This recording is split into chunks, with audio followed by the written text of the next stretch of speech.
Welcome, Night Owls, to the Book Club After Dark podcast, an inviting moonlit podcast. I'm your host, Danny. And I'm Michelle. We break down fantasy, romantasy, and thriller novels. All things enchanting, intriguing, suspenseful, and maybe a little spicy. Each episode features intimate discussions on captivating stories, character breakdowns, fan theories, and more. And this is your content warning. This podcast contains mature themes and discussions that may not be suitable for all audiences. Episodes include explicit language and descriptions of mature romance, as well as depictions of violence and other intense subject matter. This podcast is rated R for mature audiences. Listener discretion is advised.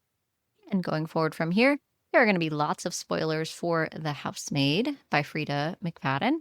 So consider this your spoiler warning. Let's get cozy because the best stories are told after dark. Tonight's drink of the episode is called The Housemaid's Punch. Ooh. Take a look at that right there. We've got crushed ice, fruit punch, naturally, lime juice, vodka, and I put the crushed ice in. So you do the shaker with the non-carbonated, and then you're going to top it with a lime sparkling water. You can just use regular sparkling water if you want, but I went with a lime option. So I'm going to post it to our socials and what we made here, but reason for the Housemaid's Punch, I feel like, is pretty obvious because she ends up getting her revenge and exacting her revenge in this story. And I thought the fun flavors of having the fruit punch, we haven't really done a fruit punch drink before. I was like, this would be something cool to mix into something that we haven't done before. And I like the play on words of having the punch element as related to our story. So, Housemaid's Punch right here. Right. Cheers. And that could definitely be a mocktail for sure. With just yep, yeah, fruit punch, sparkling water, yep, lime any flavor, fresh lime juice, really good, and it's actually super refreshing. There's not a lot of vodka in this. I went light on it, but you could do heavier or lighter. It's up to you. But you could totally omit the vodka, and it's a perfect mocktail. It has a nice little great mocktail like bite-ish to it, and then the fresh lime juice sets it apart versus just a fruit punch, right? So yeah, absolutely delicious. Love a good mocktail, especially now. Very true, yeah. So tonight we are exploring The Housemaid by Frieda McFadden. If you've been with us, we've got our OG fans who have been listening since the start, know that we actually have covered this book before. Very, very beginning of Book Club After Dark, we covered this book as a live run through. We did this we have a Discord channel, which we have not relaunched yet. So spoiler, we might be doing that at some point soon in the near future. But we did have a Discord where we ran through The Housemaid as a book that we covered because we loved it so much when we started our show last year. So we're going to do it as an episode this time. And whether you're reading along with us or you're just here for the book talk, we're glad that you're here.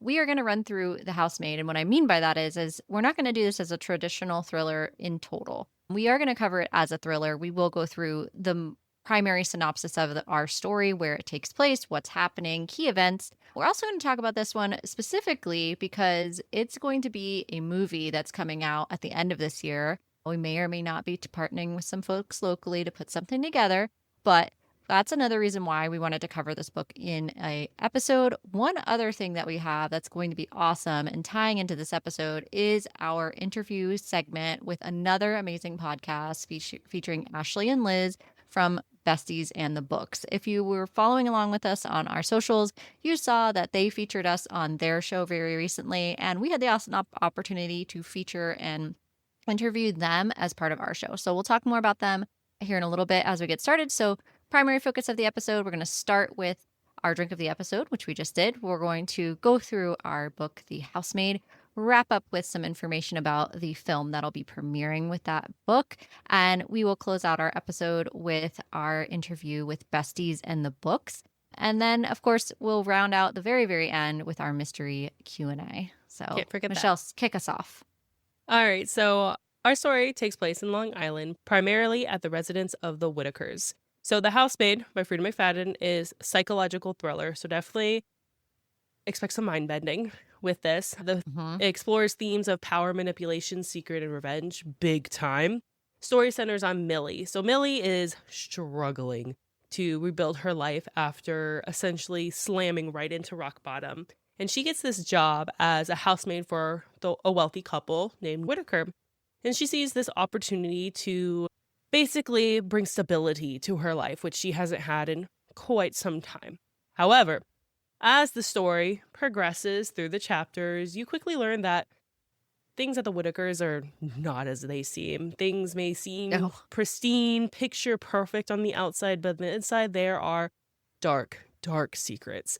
And Millie's new position, because she's a caretaker, she's the housemaid here, she gets access to her lives, probably more than she really would like. But she gets complete access and sees all of their secrets, all laid out. The narrative expertly explores Millie's moral decisions, the complex dynamic between class and power, because we definitely have the Whitakers are high society, very upper class, whereas our main character is definitely less than. Let's get out of prison. Yeah. She was living in her car. Mm-hmm. Yep. And it also explores the lengths a person might go in order to survive or achieve revenge. So that connects us to our ending.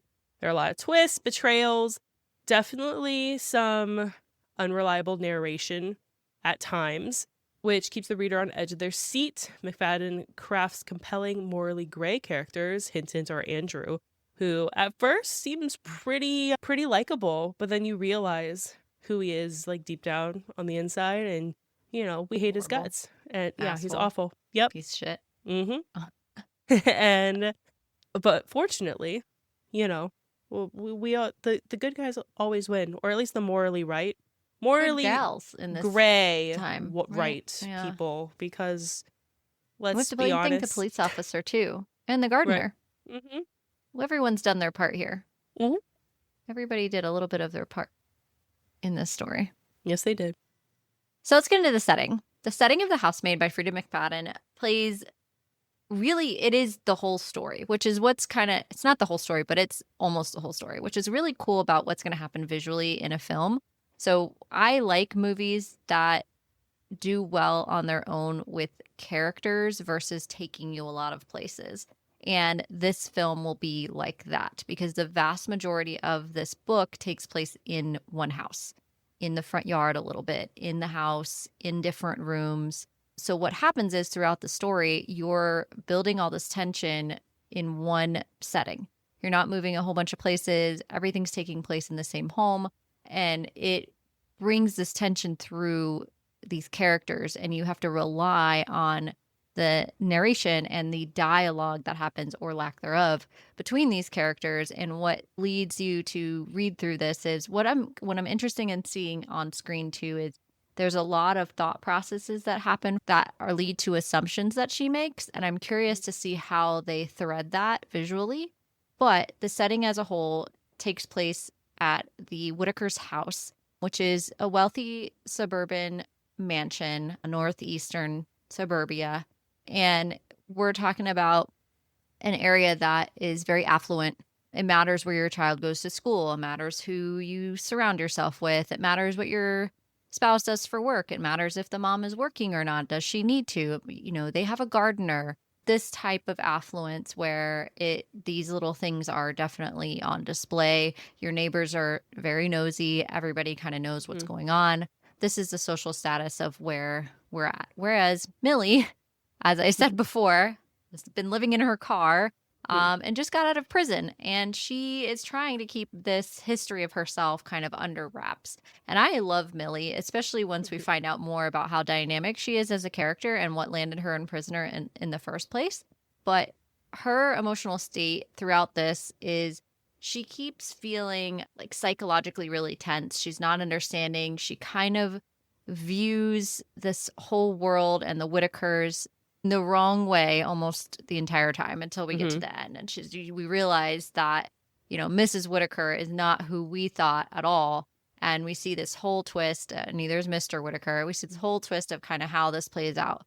One thing I really enjoyed, and I don't know about you, but one thing I really enjoyed is that there wasn't really a focus on, there is a child, there's a daughter, but there's not like a huge focus on her as a character. It's really, she's mentioned, but it's really focused on the adults. And because it's such a thriller where the villain is, you know, her stepdad, basically, I kind of like the element that it was not super played up that she's involved or aware of anything else. I like that we stayed away from that. Whereas in like Colleen Hoover's Verity and things like the kids get involved in some of the trauma. That doesn't really happen in this book. And while they're involved, sort of, she's not really a main driver of any type of trauma, the daughter.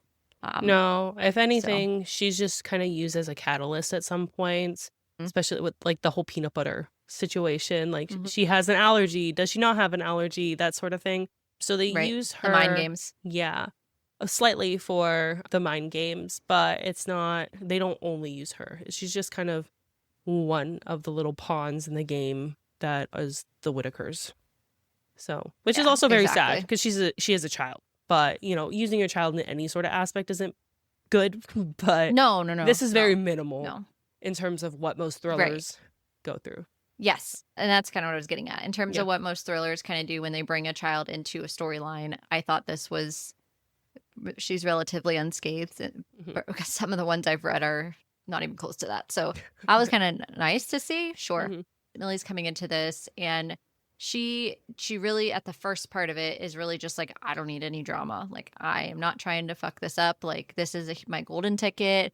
Everything needs to go well. I need to like keep this going as best as I can and try to stay in this situation as long as possible. And because of that, she starts to kind of look the other way at things should not have, because she really can't lose this opportunity. And that's emphasized as well. Right. And I think that goes a lot into her perspective and her isolation, both physically and just emotional isolation that she experiences. Her room, so they live in a mansion. She has like this one room that has a lock on the outside, and it's very small, like very, very tiny room, clearly an afterthought. She's shoved in there. If you go into someone's house and a door locks from the outside, that is immediate red flag. Like that is no, you just run the other way. It's enough. But here she's trying to look past it. And then obviously with the mind games and Andrew's flirtation and him trying to really seduce her, to manipulate her, it really gets her in this not just physical isolation in her own little room where she can't have literally anything in there, to her emotional isolation and really just her having this battle of whether, like, am I doing something right? Am I doing something wrong? I'm walking on eggshells at all times. I have feelings for Andrew. I shouldn't have feelings for Andrew. And, Nora's my boss. I feel bad for him because his wife is crazy. I feel bad for him because his wife is crazy. Yeah. Yeah. So a lot of, again, this is a psychological thriller. A lot of it's psychological and what happens in Millie's head and like the manipulation and the mind games. And so that kind of brings us to our chapter by chapter timeline, which we'll run through fairly quickly. So the initial setup is, we kind of discussed this already. Millie is fresh out of prison. She's trying to get this job. She gets hired by Nina, and she can't believe that this happens. Her first red flag, like Michelle mentioned, is that her room is the small, dirty, locked from the outside thing. Brings us to chapters 5 through 10. And this book moves fairly quickly. We're talking maybe 300 pages. And Freida's books are like this. They're designed to be read in one sitting. And that's... to all the book girlies, yes. They're designed to be in one setting. They are. To normal Freida people McFadden's books are... who have lives. You can read this book chunk by chunk. If you're like me... who doesn't and you want to read it in one sitting, you can. You can read this book in an afternoon and evening and be done with The Housemaid. Oh, geez. We're going to have to... just tossing the shit everywhere. Her thriller books are fairly short. Okay, what about a romantic-y girly? Okay, those are 700 pages. Well, obviously you're not... All right? You're not consuming a romantic-y in one day. If you're consuming any of those in one day, like, you need sleep. You've dropped everything. You just don't exist anywhere else in the world for that 24-hour period or whatever it is. Not saying it's not doable, because I believe with we could do Ashes in the Star, Curse King, when I got that, it was a 2-day bender that I just kind of binged it. So, but and that's a thick book. But I did nothing else for that day. Those 2 days. We need to know what's going on with Rain. Exactly. This is important. It's important stuff. Yeah. But I mean, the thriller design, and for us, to be honest, I love them as a genre, but I think they're kind of a palate cleanser for us too, because we do Hmm. read these massive, massive romanticises, Yeah. fantasies, and to break up those massive worlds and stories, a thriller just fits so well with that. And they're not a commitment level that is, 700, 800, 1,000 pages, multiple Then waiting series, for all this. They're re-releases standalones, right? and We have a standalone and it fits in. But anyway, now that we've segued completely off of our topic here, per usual. you could read this if you so desire as a standalone because it's only 300 pages. But that's why we're going to kind of pump through these chapters fairly quick because it's a fast-paced book. It's meant to be read quickly. It's meant to keep that tension going. You have cliffhangers on these chapters. You're realizing that things are not what they seem. Again, very traditional in this genre. Frieda is an absolute pro at this, who is also has a full-time other career. So to have as many New York Times bestsellers as she has and also have another career that she just pen names under Frieda is like, what? What? How do you do this, lady? You're crazy. Hmm. But we love her for it. And great. So chapters 5 through 10, we discover this dysfunctional household. Millie's starting her job. She's getting yelled at by Nina for her her sloppiness, that she's not good enough. Cecilia, the daughter, is just like a brat. And Andrew is just like this perfect doting husband. He warns Millie, like, Nina has, mental health issues that we're working through. And, she needs a lot of help. And we're trying to work through those things. So he appears like this great little angel husband who's just doting and the nicest little guy. He's just The a nice nicest guy little and no one guy. understands. Well, because I view him as little in the sense of like, he's small-minded and Yes. psychotic. So like, Yes. little. Yeah. Not physically little. We also have a hot gardener. Don't forget the hot gardener. The We'll hot talk about gardener is hot gardener. important. Very important. He's also important book 2. We also know that actually The Housemaid is a series, coincidentally. I know I just got done saying how a lot of thrillers are standalone. You could read this as a standalone. It is a series, but you could absolutely read just The Housemaid and that be it. You could absolutely read just The Housemaid, or you could read all of the books. It's up to you if you want. There are multiple books in this series that the gardener, again, plays another role in. If you want to keep going, you can. Tonight, we're only going to cover The Housemaid. But I just want to plug that in there, that this book story does continue, but you could literally leave off at The Housemaid and still feel satisfied at that ending. At least I did. Yeah, for What sure. were your thoughts? I did too. I mean, I know the story does continue, but I think this story wraps itself in a nice little bow for them. Like, at least for this, plot line. There's no questions on the ending, whether, revenge was had and there were any loose ends in terms of that. Yeah. So next it goes into chapter 11 through 15, which is more of confusion, gaslighting, confusion on Millie's part, and obviously the gaslighting. She's manipulating Millie. As I was reading it the first time, I was very frustrated. I'm like, oh my God, this bitch. Why are we doing this? We're just mad at the housemaid, the maid, and we're just old and we're upset and we're mentally unstable and we're just going to take it all out on She's Millie. old. She's like in her mid to late 30s. Yeah, but she's not fine. old. She's older. Listen, I'm in my 30s and my knees creak now, so I'm feeling old. So, but Millie notices Nina has like these wild, crazy mood swings. Like one day she's fine, or 1 minute she's fine, and then the next she's getting scolded for something.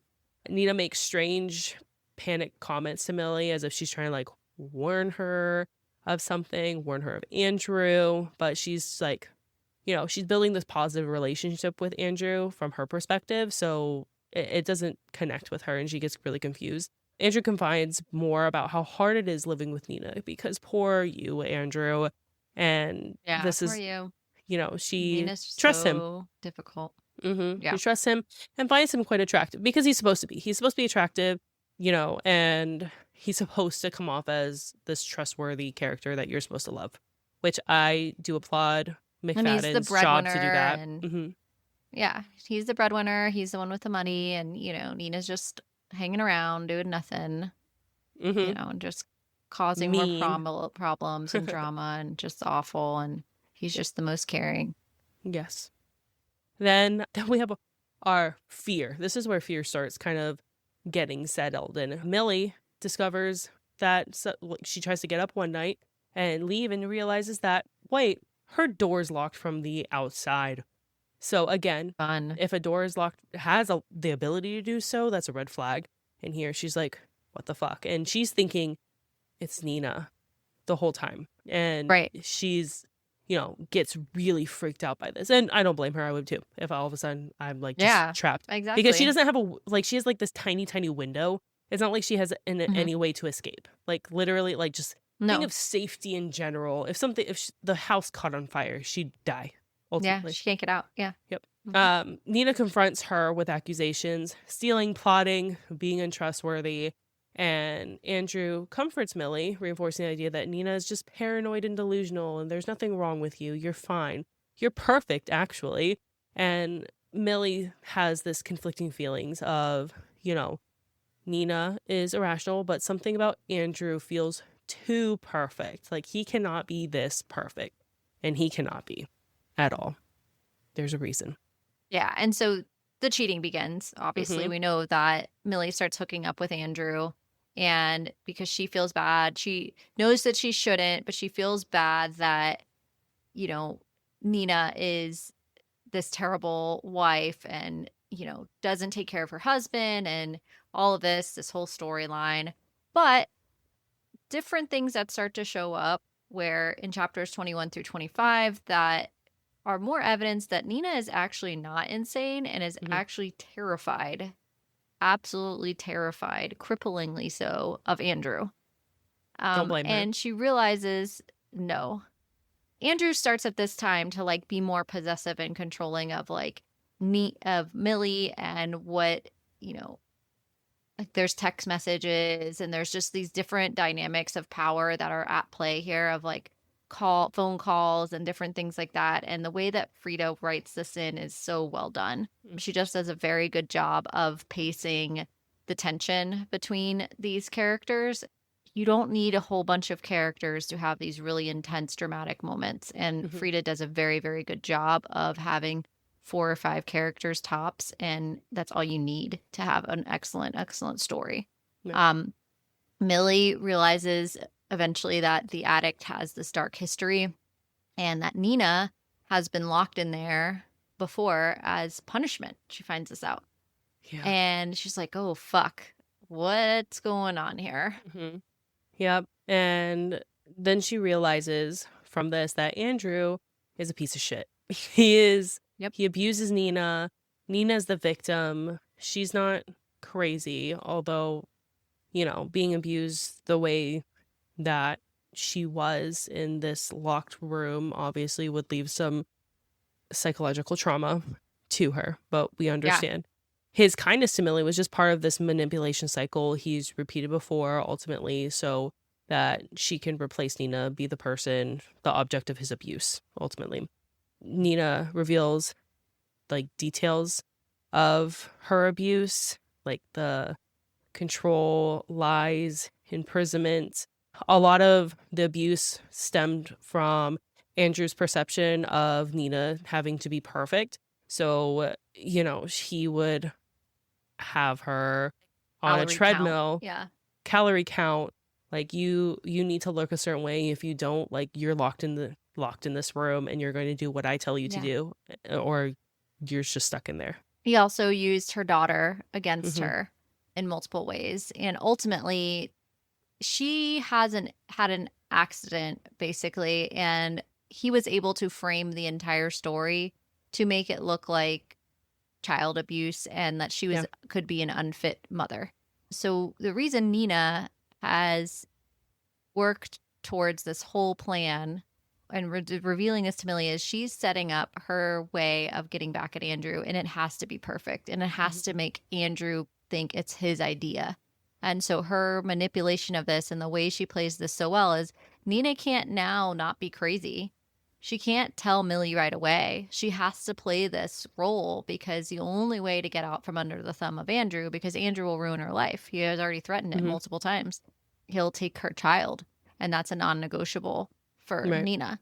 So she's like, how do I get this motherfucker? Like, what am I supposed to do?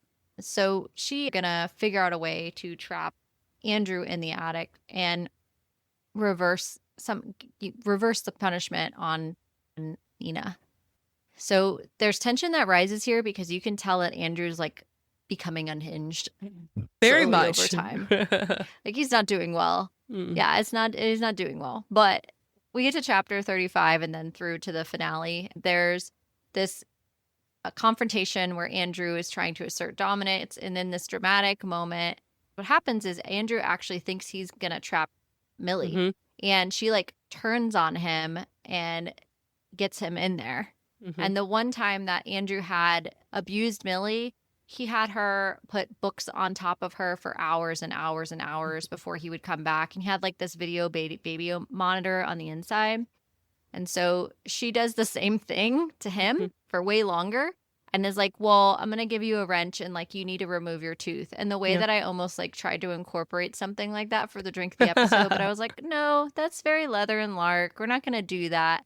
But she knew the whole time that she was going to like let him die, which brings us to the conclusion of how Millie got into prison in the first place, which was because she freaking killed somebody in self-defense who was a guy that was a rapist in college. She killed him and had really no remorse about it because this guy was a sexual predator. And so now with Andrew, she's like, I was already going to kill his ass. Like, I didn't care. I accepted what was going to happen. And what happens later is when the cops come and they're like interviewing her, Andrew had done this before and had actually killed his first person he was first in a relationship with. And the cop that interviewed her was the parent of that woman. Right. And so he knows that Andrew was murdered. Obviously, it was not accidental. The guy had a tooth ripped out and he like died of starvation. And like he clearly like, yeah. So they're like, how did this happen? Blah, blah, blah. And so he knows this. And you also get glimpses of the gardener. The gardener comes up a lot more later books, but Millie doesn't have a ton of interaction, but Nina definitely did. And Nina had a history with the gardener. And then the gardener too, like, gives a warning throughout the story and is like telling Millie like she should be careful and all of this. And the whole time Millie's thinking he's talking about Nina, and he's not. He's talking about Andrew, but she like does not piece that together. I don't know. What were your thoughts about the finale? I really liked how they tied in the past and how the dad was the cop and things came full circle for her. I liked that. I was like, okay, that was a nice little tie. Obviously, we like that Andrew, got his comeuppance, if you will. Oh, he dies. And not a nice death either, which as he deserves. No. And then Enzo. So I did like the incorporation of Enzo the gardener and how I in this book, his role, like you said, was really minor, but it was just enough to have him be important in planting seeds and being someone who witnesses a lot that goes on. So I did enjoy the ending. Planting seeds. He's the gardener. Oh, unintentional, but yeah. Her books are always so neat. Like, this isn't the first book I've read from her, but all of them are so neat and not like a cliche type neat. There's always a twist. And, and even if the twist sometimes is obviously in this case, like, you would know that with the housemaid, there's the perfect couple. The perfect couple obviously isn't going to be like perfect. Still, the twists, the aspects of the twists aren't entirely predictable, and they're entertaining. And I just like the neatness of her writing. We have a conflict. Things get tied very prettily. Well, even on the book cover, the book cover is the girl's eyes looking through a keyhole. And when you look at that, if you haven't read the book, you're thinking the housemaid is looking in on them. And like, you're thinking, is she the one that's like the bad person in this? But that couldn't be. She's actually trapped behind it, behind the keyhole. So you're not really piecing it together so it's just like something so small has like so many more like layers to it. And she does that very, very well. Yeah.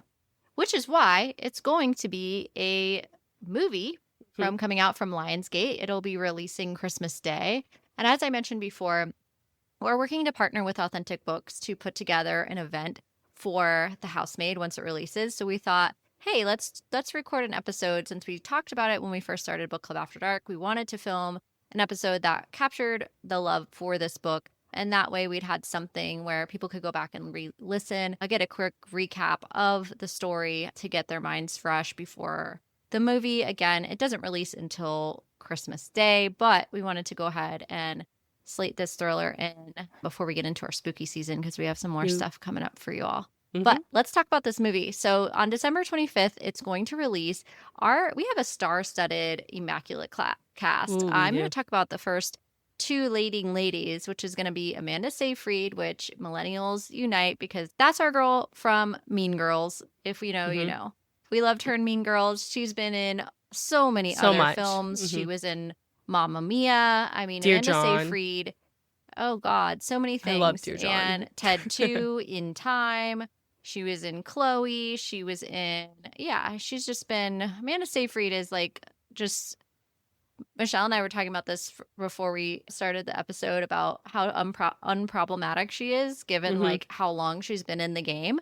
And yeah, I mean, that's just what I think about when I think of Amanda Seyfried. She's just absolutely gorgeous.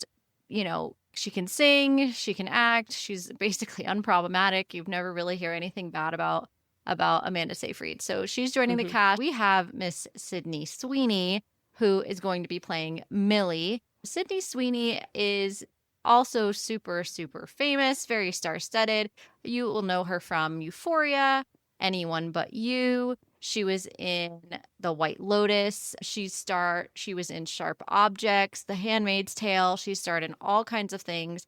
There's about a 10-year age gap between Amanda and Sydney, but I swear you would like never be able to tell. They both are just incredibly beautiful women.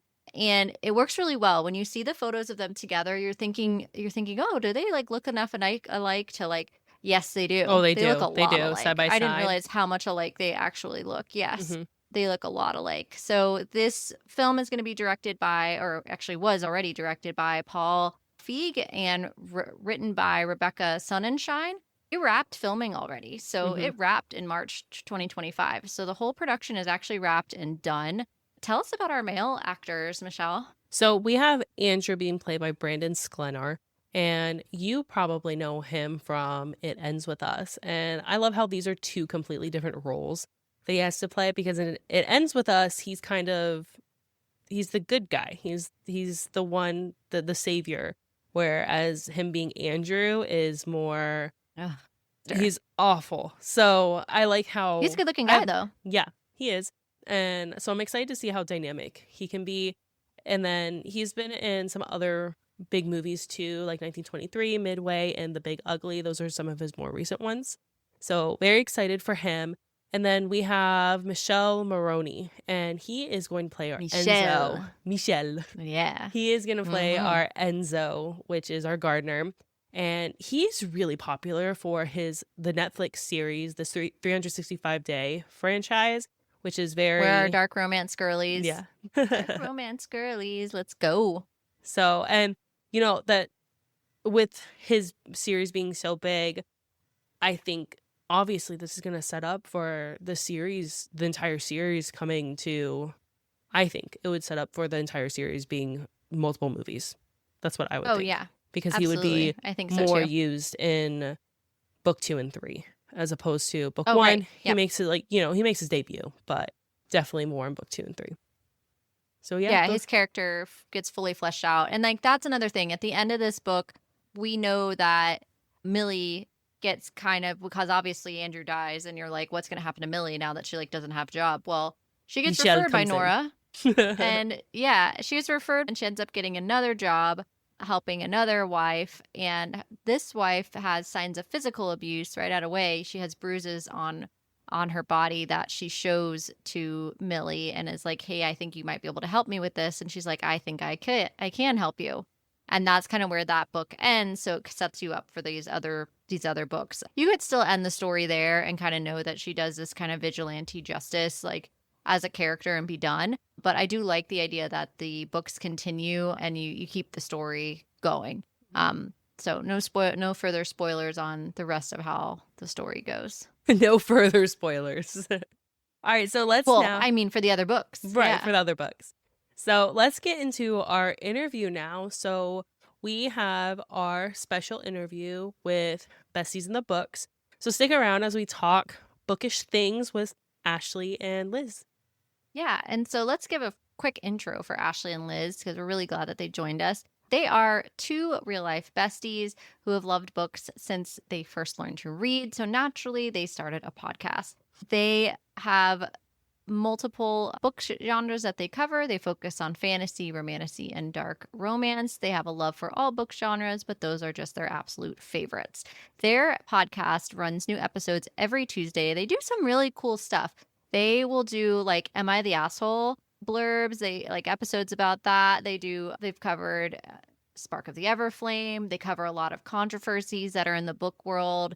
They have a ACOTAR cookbook episode. They have all kinds of stuff. And it was really sweet of them to invite us on their show. And so we invited them to do an interview with them to kind of get to know them and just ask some fun, silly, bookish questions back and forth to get to know them a little bit. So Besties in the Books are joining us now. Stay tuned.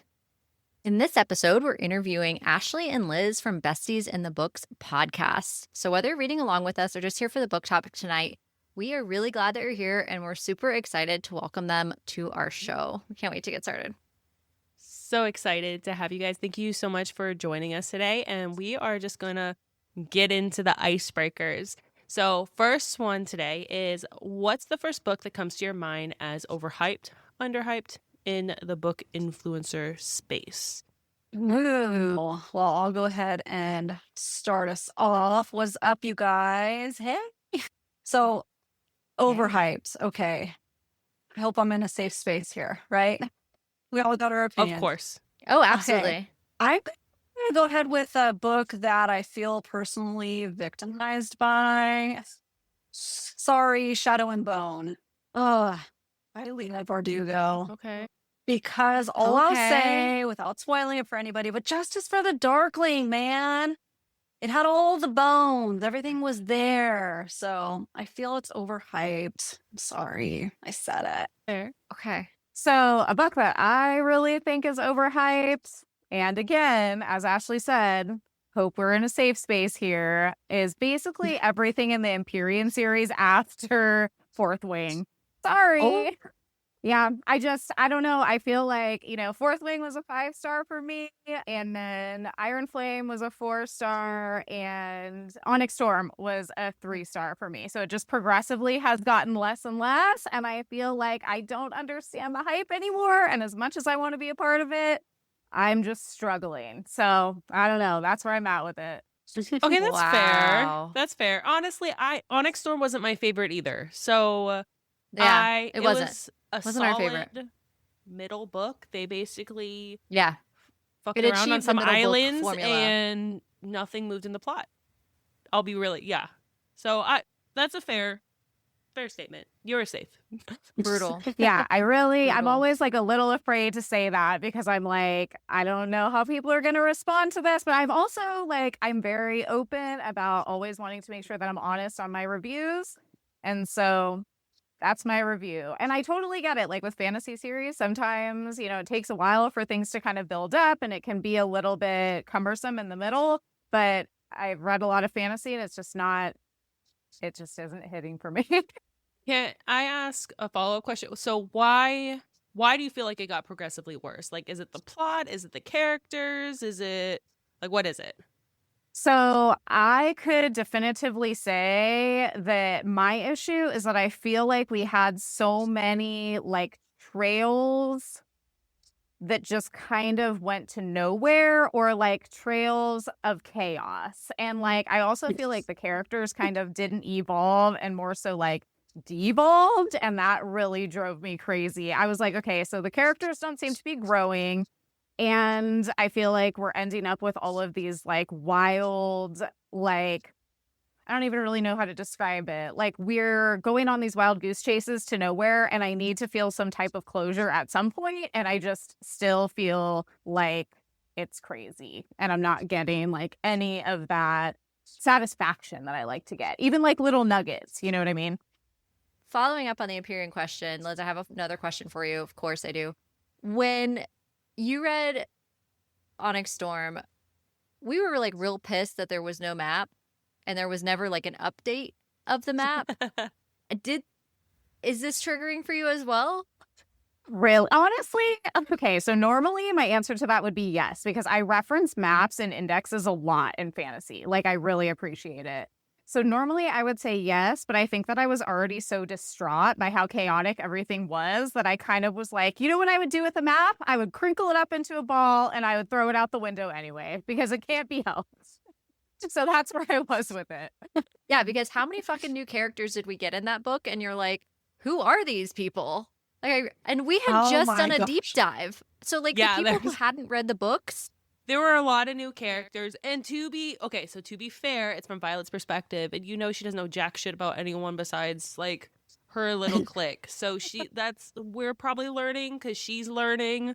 Because again, what is she? She's, I know, like 18, 19. Just for the reader, she's young. Not young. a fun journey. No, it was not. I was very frustrated. I was more frustrated with this book than I wanted to. So I think I think your opinion is probably more common than is stated, just because it's something people aren't as wanting to be open about because of all the hate. And like, the Empyrean series has a lot of love to it, and how dare you have an opinion that's outside of theirs.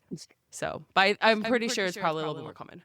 Well, here's the thing. It's like, it's not like I went into it with a negative mindset, not wanting to like it. Like, I'm not a naysayer about stuff like that. I'm like, if something's popular, I'm usually of the mind that it's popular for a reason, and that's awesome. And like, the more the merrier, you know what I mean? Like, let's hop on the bandwagon together and have a good old time. So I really wanted to like it. So that's why I'm like, the fact that I didn't, I'm just going to tell the truth about it and be open about it, that I was disappointed because I wanted to join the party, and I feel like I can't. That's fair. Ashley, do you have a similar opinion, or? Well, yeah, we have a few deep dives onto the aftermath of us reading these. Yeah, because we were so excited and so hyped. So Iron Flame was like going off the rails a little bit. We just felt like also there was a character shift. I'm speaking for both of us. Sorry, Liz. But like, I felt like now Violet seemed like a very strong FMC in the first book, and she just kind of became very, adolescent. Sure, maybe more her age, but there was just a lot of like petty drama, and it was the miscommunication and the like, you're keeping secrets on me, that started making us go, wait, what? And then, but we're like, okay, I like that. We actually liked the ending of Iron Flame. I won't spoil it for anybody that's reading it, but we actually liked that. Like, okay, this is going to be interesting then. Let's see how that goes. So then Onyx Storm was just kind of like, they're back at school. So I feel Harry Pottery in that way. They're not. Yeah, exactly. So, it was a bit of a letdown, Will we read the next one? Okay. If it takes longer for her to write, we will. I know we will. We gotta know, but begrudgingly. No, we hope. Maybe we'll eat our words, in a couple years when all of the series is out. And I hope we do. And I hope we can go back and be like, okay, this was all for something. Prove us wrong. Please, Rebecca Yarros, prove us wrong. Yeah, like all the Easter eggs were for something. Yeah. That's fair. Exactly. Fair. Exactly. Yeah, I completely agree. Like I said, I'm not a naysayer. I'm here to be proven wrong. Please prove me wrong. Please make it amazing. And yeah, like with what Ashley said too, it was like, I had a really hard time with like this idea that they're supposed to be in like this full blown like war rebellion situation. And they're like, but we got to go back to college. And also we have petty drama between like just students kind of. I couldn't get on board with that at all. So, hey. Okay. So our next question. Underhyped. No, did we hit underhyped? We got to hit underhyped. This is critical. We got to leave on a positive note. Yeah. So in more positive news, right. Underhyped book for me that I want to shout out is The Shackled Serpent by K.M. Lister. So this is a fantasy that follows an FMC, and they're all very morally complex characters. And it's set in a fantastical world with fantastical beings versus kind of like the normie humans. And the world every year, like essentially it's almost like a reaping would be. So like the Hunger Games in that regard, once they come of age, because they have to go, the normie humans, and work for different realms. And each realm is like different type of magic. So you have a Fae realm, and then you have, I think of like, what's that guy, the superhero with the red Divergent. guy with the horns? That's like a superhero guy. Oh, You know what I'm yeah. I know who you're talking about. Hellboy? Yes. Hellboy, yes. Hellboy. So it's like a realm of Hellboys. No? Like, so they have to go and do this for like, I don't know if it's like 8 years or something. They're going to be working in servitude for different realms. So, and it's kind of like they're put to a bunch of trials to figure out what their strong suits are. And they do like a bidding war on the different. And so it follows this girl's journey who's picked to work in the Fae realm. And I get chills thinking about it. It is so beautifully done, and I want everybody to read it. Cam Lister is a self-published indie author, and the story will rip your heart to shreds. So if you will like to feel something, and it's a one and done fantasy book, it's one book, it's not a part of a duology or a trilogy or anything like that. Such a good read. Shackled Serpent. Love it. Wow. Okay. Shackled Serpent. Adding to TBR. Please. Yeah, I definitely have to agree. I actually read Shackled Serpent originally as an ARC. So that's how it was. We discovered it, and I love it too. But the underhyped book that I was going to talk about, or underhyped series, is the Bridge Kingdom series by Danielle Jensen. And I feel like A Fate Inked in Blood and A Curse Carved in Bone gets a lot of attention, a lot of hype. And for some reason, Bridge Kingdom doesn't. And it is, I think, eventually going to be 6 books. Right now it's 5. But it's 3 sets of duologies. And I loved the first set. It was amazing. The second set was my favorite. So books 3 and 4 were so good. But yeah, I definitely think not enough people talk about it. And I absolutely adore it. It's one of my favorite fantasy series ever. So I don't know. Everyone should go out and pick it up if you haven't given it a try. I know sometimes book 1 can be a little bit slow for people, but I just say keep going, because I promise they get so good. And sometimes it can just be like that with book 1 in a fantasy series. You know who else loved that series? Who we had on the show, Michelle? Valerie. Oh, yeah. She was like, did. haven't you read Bridge Kingdom? She was like a huge Bridge Kingdom fan. So now this is our second guest who is like, you need to go read Bridge Kingdom. So now it's like the cards have been dealt. We need to go read this series. And that's no Valerie other path. Noda. That's at Valerie Noda. Yes. She's a bookstagrammer. Yeah, she's a bookstagrammer. She's great. We've had her, and she's awesome. I'll have to steer you guys to her. But she's a huge Bridge Kingdom fan. She tells everybody, read it. And I've seen her talk about it, and I'm like, okay, I'll add it to the TBR. But you know, the TBR stack is like, listen. Yeah. And then I end up in the bookstore, and I'm like, why am I here? I don't need any more books. I have a lot of books, but yet I'm still there. I don't know how I end up in these places. These things just happen to me. All right. Next question is, rank your best and worst read this year. It's a tough one. Ashley, hit us with it. Okay, so rank best. So like three of each. Because I mean, we could spend all day. I mean, Just one. Oh, just Yo, one. what's your best best and one read, worst. and then what's your worst your read? best and worst? Honestly, Yeah, just one. I read What do you Hunger say? Games for the first time this year, the whole series. So yes, all the Hunger Games. Yeah, Wow. I'm obsessed. Liz was telling me for years to read it, and So I good. completely judged a book So based on the movie. And I thought it was just like a teenage love triangle, and I didn't like pick up, No. a little watered down. Now that I know the backstory, it's it fills in the blanks. But oh my gosh, I'm so obsessed. I'm so a part of the Hunger Games fandom now. Went to the Sunrise on the Reaping Yes. midnight release party with my daughter. It was so much fun. So that would probably be my favorite. Asked me to pick one out of that group, probably the first Hunger Games, just because like obviously that stole my heart. Loved it. And then Yep, worst, part of it all. I'm to anti-show to 50 Shades Darker, which we also read that series as a part of a mini series that we did, the 50 Shades series for the first time, because we read Twilight just like you guys just did. And so we wanted to find out what's the 50 Shades all about, if it's, supposed to be a bit of a fanfic for her Twilight. And the Right. first 50 Shades book was very Twilighty, and then darker.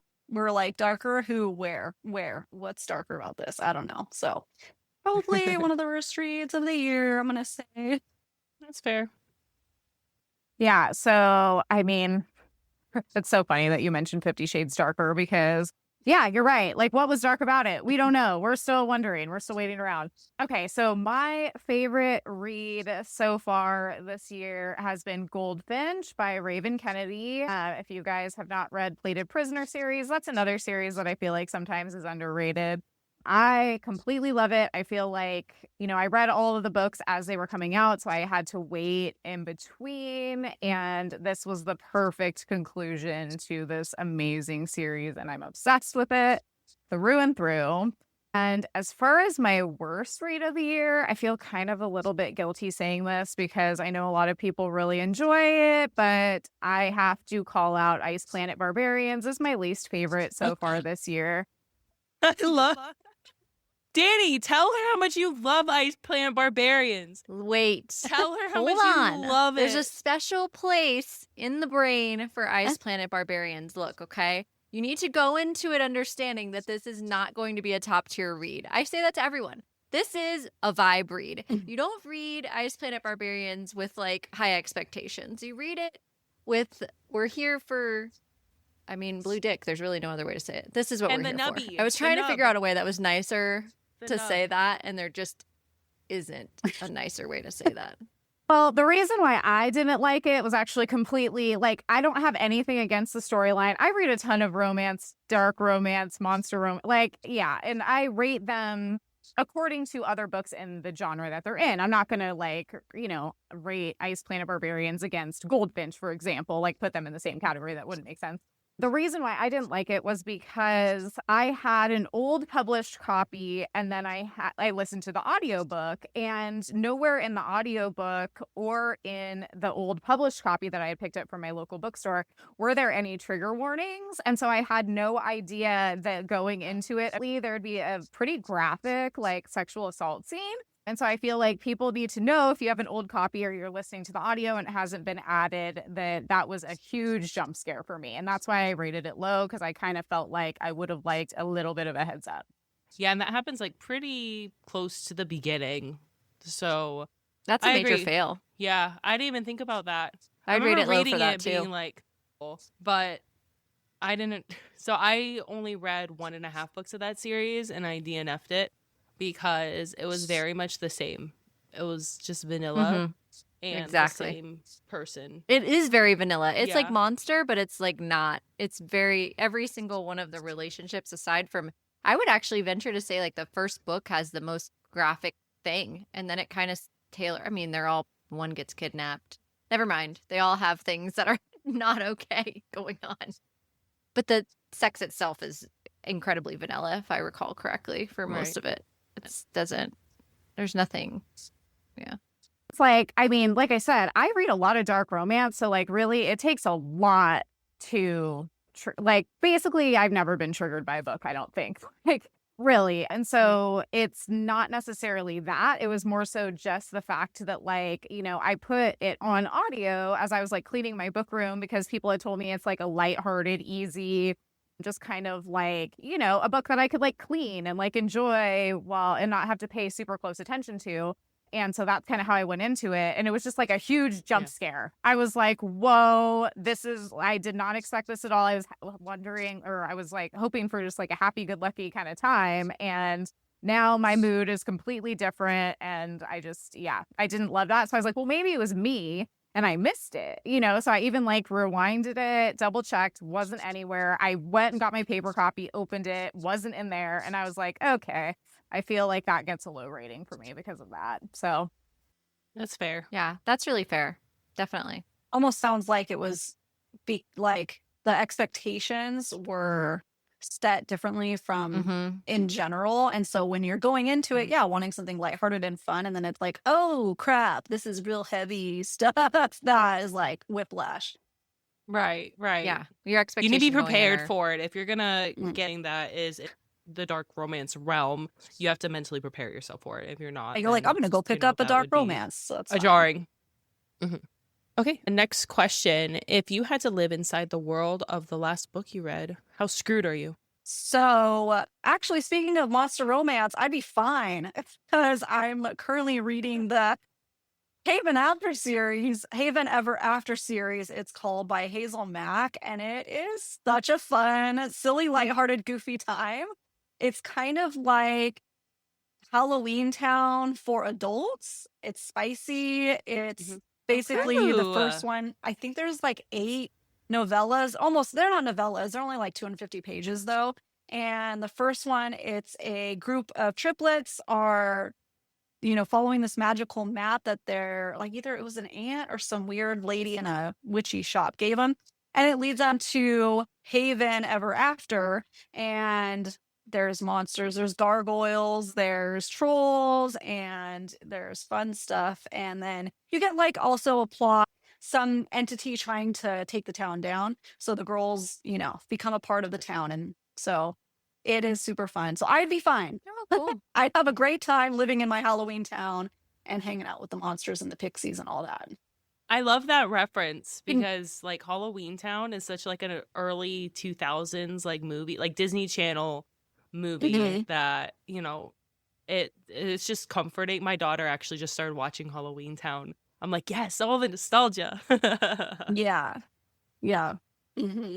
I love that so much. The Haven Ever After series is like one of my favorites too. So you got a way better fall Halloween themed location than I did.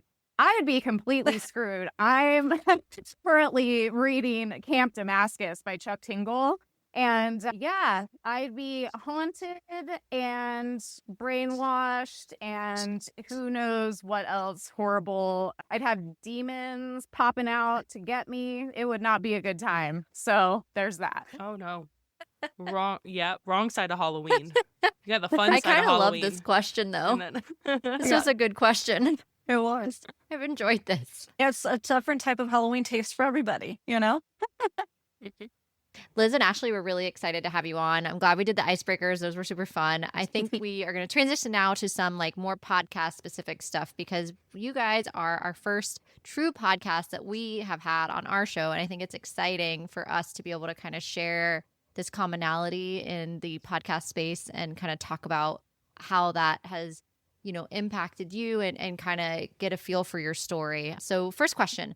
How has making the podcast changed your friendship? And I'll have Liz, you go first. Yeah. So, when I was thinking about this question, I was like, how has it changed our friendship? Honestly, like, I feel like in the biggest way that it has changed our friendship and just going back to the fact that like we literally have known each other since teenagers and have like been in each other's lives through literally everything since we were 14 years old is the fact that now we talk every day. And like, to me, that is huge. Like, because before, we live approximately 600 or so ish miles away from each other. And neither of us are big phone talkers. Like, we do not really like talking on the phone at all. So we would keep in touch. We would visit when we could. We really were good at making sure that we were present in each other's lives. But like now, it's just such an amazing thing to like know that like we're in each other's like daily life, like, and we're participating in like, it's not just like we're calling each other when some big life event happens. It's like we're literally talking to each other. Like we have morning talks with Liz and Ashley where we voice memo each other. Just about like what's going on in our day that day, like while I'm on the way to work or whatever. And I just love that it's like a constant, that's what it is. It's just a constant presence in each other's lives all the time, which is like my favorite thing ever. That's awesome. Mhm. I love Yeah, that. that's literally Michelle what and I can was gonna definitely relate say. there. We talk. Yeah. We talk every day too. All right, Ashley, you got to say something else though. It's on you. Yeah, I mean, like literally how we don't like to talk on the actual phone. It drives my husband crazy. He's like, oh, you boys melt. Why don't you call her? It's like, because we live like different lives and we can't always like pick up the phone and check. So we love voice memoing because we can listen at our leisure, but we are still, ever present in each other's lives. And it's made us, I want to say prioritize, but it's just at the forefront because we've always had that friendship that we could go weeks without talking because life is so busy, and just pick up where we left off. That's just always been how our friendship is. But this is nice because it's made us like, yeah, put it more at the forefront of our mind. And just because of doing the podcast, it's so natural, so easy. It doesn't feel like she lives 13 hours away anymore. It just feels like kind of like how we were in high school, just talking all the time. Honestly, you know what the voice memos are like for us specifically, or even texting, obviously, but we used to pass each other notes in class about like what we did in the class that each other wasn't in, and what new boy is new at school and are they cute, you know? So now we're sending voice memos to each other. We kind of like got that somehow through podcasting. It like helped facilitate that. I love that. That's awesome. I would completely agree. Also, I will say that I have a box in my garage full of our notes that we used to pass back and forth in high school. And so maybe someday we can release some of those. That would be a funny time. That's That'd awesome. be hysterical. Yeah. I'll definitely tune in for that. It's wild. Oh, so embarrassing. I got them All right, too. question. Oh, that's awesome. I used to have like a composition notebook. You'd pass a notebook around, and Ooh. you instead of like doing individual ones, but then you had to like learn how to fold them too. That was a whole thing. I remember all that. Mhm. Yeah. Okay, so what is like the wildest part of being a podcast host that people might not ever think about, or like maybe you didn't think about until now you are one? What's something that didn't occur to you? Oh, I just put here in my notes, it feels like I'm living a double life, and it does. And that to me is a crazy feeling that I've never really experienced before. Like, so I'm a small business owner. I've owned my own salon it'll be 10 years next year. And I have like a very consistent, solid clientele who's been seeing me a long time. I would say, like, I don't want to like toot my own horn, but I'm like fairly known in my small community. And so I feel like that's like one persona that I have. And then like my online and like podcasting persona, like I'm the same person, but it's like two completely different. Like I'm the beauty lady over here. And then like at night, I'm like the book podcast lady. You know what I mean? And so that can feel very like disorienting sometimes because, you know, my clients will ask me like, oh, what did you do with when your best friend came to visit? And I'm like, oh, we filmed a bunch of podcast episodes. And like, what? And it's like, they don't even know that that's like what I do when I'm not at work, you know? So I feel like that's been a really like unique thing about doing this, and also kind of like a weird, like little kind of almost disorienting thing. But I will say, when I get a new client who comes in because they found me because of my book account or the podcast, that is like a top tier experience. That's That's awesome. awesome. Yeah. Relatable. When we do events and stuff too, it's like kind of out of body. It's very odd to have like your own listen to persona, which is still you. Mhm. And then like, well, I do laundry too. And I also am a mom. And you know, it's a weird, it definitely is. I understand that, but that's awesome. And that's amazing on your salon. Congratulations. That's a huge achievement. That's awesome. Yeah. I think for me, it's more so like, I'm like, how to say this.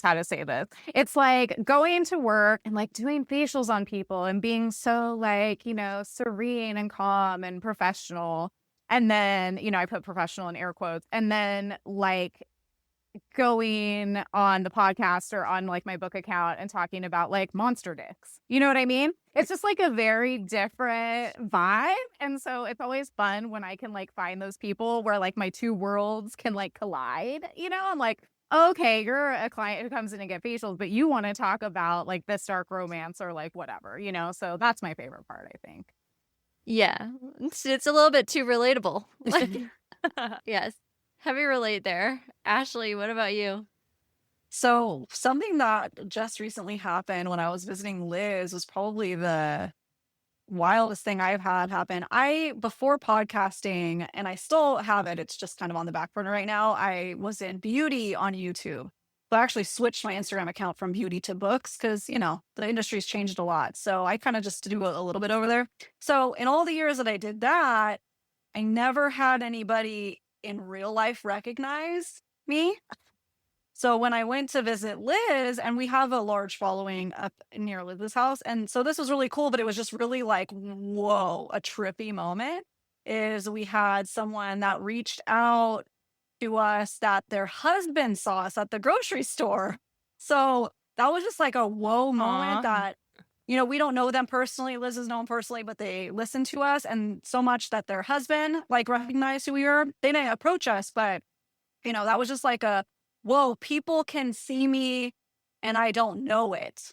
Does that make sense? You know what I mean? Like they can recognize me and they can know I'm there, but I don't know that they know that we know that they know that, So yeah, so they were super sweet, and that was a really cool but crazy moment. It was like, so that was the first time that was like, whoa, man. It's weird because like you're on, like you're on our show, like other people are gonna see you, that logically, but then when it like happens and someone's like, hey, you're like, wait, oh yeah, people, I do that. I'm on a podcast. Like, wait, what? Yeah. Like, but it's not news to you. But why is it such a weird? The brain just doesn't connect them for some reason. I'm glad I'm not the only one who has also felt oddly about this. Yeah. Yeah. Okay. I mean, maybe it's kind of like what Liz says, like that disorienting, like, two personas, even though we're the same person. It's just like, oh, I'm not filming right now. So I'm just out in the world, but I'm not filming myself out in the world. So it's like a weird brain like link that needs to connect. So a little disorienting, I guess. Maybe. Yeah. Yeah, I definitely don't consider myself like a public figure in any sort of like way. But then technically that's exactly what, yes, that is still true. It is odd, weird. Yes, it's weird. Yeah. I agree. Trippy. Okay, this question I've been really wanting to ask, and this is specific to you all's show. And from your Am I the Asshole segments, which one of these has been your favorite to cover? Because I love this Reddit community. I love reading these. It's really fun. I love the Am I the Asshole segments, and I just want to know which one was your favorite. So Liz, we'll take you first on this. Oh wait, one really quick backstory. On their show, they do segments on Am I the Asshole for preference. So everyone knows if you tune in to Besties in the Books, they do these really cool segments where they break down Am I the Assholes. Some of them have been bookish related, some are not. Some are holiday themed. They have a whole bunch of different versions of them. So go check these out. Then you'll know what I'm talking about. But now, Liz, hit us with your favorite that you guys have done. I mean, my favorite by far, and probably Ashley's favorite too. I don't know, maybe not. But my favorite by far are the holiday episodes, specifically the Christmas and Thanksgiving episodes, because families are crazy, man. There's always so much good drama. And like right here, my notes, it just says, there's nothing like underwear in a bowl. That's what I put. Because it's like, if you guys listen to our Am I the A-hole episodes, you know that like people have some weird holiday traditions. And yeah, that one was, I think, a Christmas one, but basically where you had to it was basically like a draw straws for who got to eat first. So maybe it was Thanksgiving. I don't know, whatever. It doesn't really matter. But whoever drew the like smallest underwear like got to eat first, and there was no clarification on if you had to like wear the underwear and take them off and put them in the bowl, or if they were like separate underwear that then you put in the bowl. But either way, that has to be probably one of my favorite standout Am I the A-hole episodes, just because when your family starts feeling weird to you, just go and listen to some of those and you'll realize your family's actually probably pretty normal. Bowl underwear. Funny. Yeah, I never thought I'd hear that. Underwear for the bowl. It's a first. It is. Okay. It is. Intriguing. Were they the asshole? That was the real question. Oh, it was like, I can't remember if it was like the fiance of someone or whatever, but I think they were voted not the a-hole for being like generally offended by this tradition that they were expected to participate in. I'm pretty sure they were a fiance because I think I made a comment about how they weren't yet legally bound to the family, so they still had time to get out. I don't know. I'm legally bound to my in-laws. I'd say, fuck that. They're like, put your underwear in the bowl. It's like, I'll be having Christmas in my house. No, thank you. All right, Ashley, tell us what yours was. Yeah, I love the holidays. We sprinkle in the Am I the A-holes throughout the year, just kind of like as a, you don't need to do homework. You don't need to read. You're just vibing with us. We'll have some bookish related stuff like you mentioned in there. But the holiday ones, we'll surprise each other with wigs for Halloween. So we kind of made it a tradition now. So we will be having those this holiday season. And then I order surprise hats for Christmas and Thanksgiving. I dropped the ball on 4th of July because I had something special I forgot to order. But next year, we'll get them.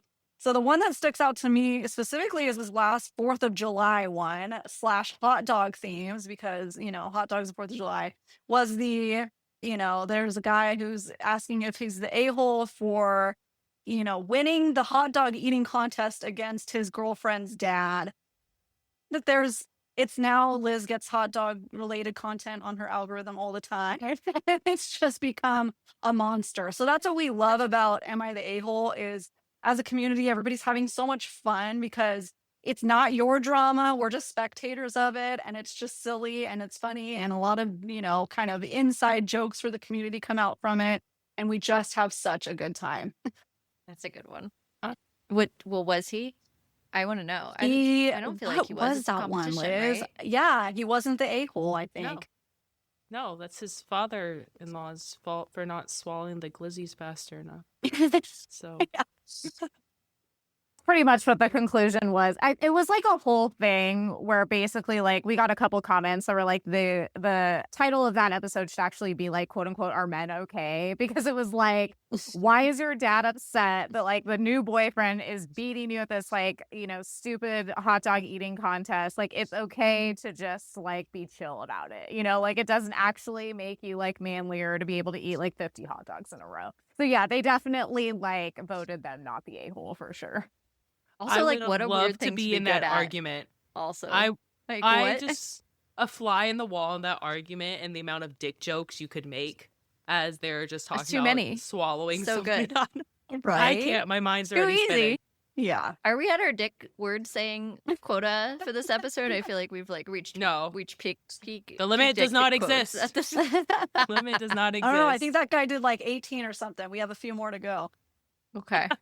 Okay. So you kind of answered this a little bit, but I'd be curious when like one of you has like a crazy harebrained idea or just like new ideas for the show. How do you guys go about that? Like, what's your process? How does it make it into the show?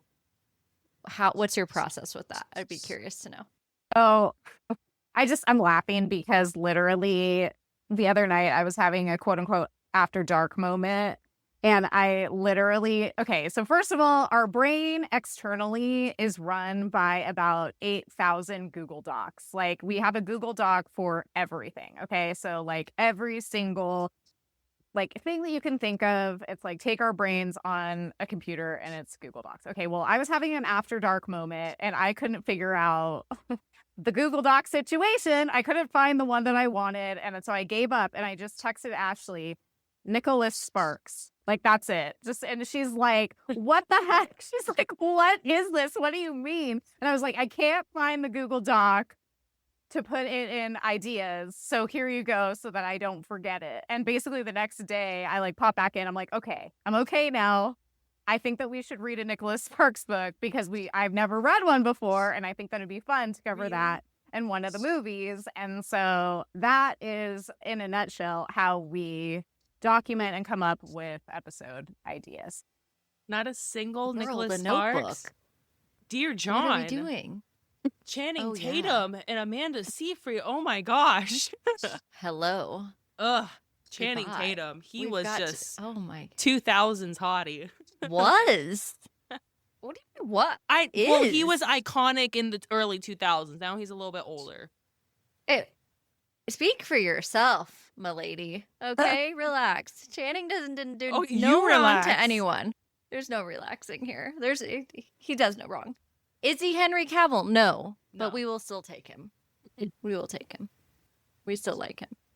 And that's speaking From an purely from an acting perspective. I was like looking for something to watch. And so I scrolled past I think it was A Walk to Remember or something like that. And I had like a recovered memory. Oh my gosh, I was obsessed with that movie in high school or whatever. And I used to watch it over and over again. And I was like, we have to read one of his books. And that's how it came to be. But I feel like, I don't know, Ashley, do you have any other like insight into how we quote unquote put it in the book?